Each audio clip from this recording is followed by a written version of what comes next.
The Realme GT 10000 mAh, a groundbreaking concept smartphone.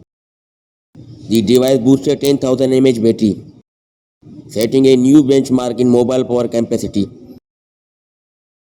Hello guys, welcome back to my channel and subscribe my channel for more latest videos. Thanks.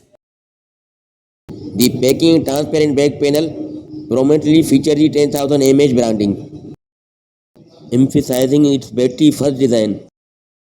The phone utilizes a battery with 10,000 silicon content, reaching an energy density of 887 Wh.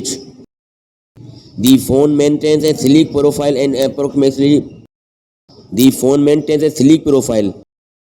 surprisingly manageable for a device of this caliber. Realme appears to be using it to explore the boundaries of battery technology and develop potential solutions for future commercial applications, where battery anxiety could be a thing of the past. See you in the next video. Until then, goodbye.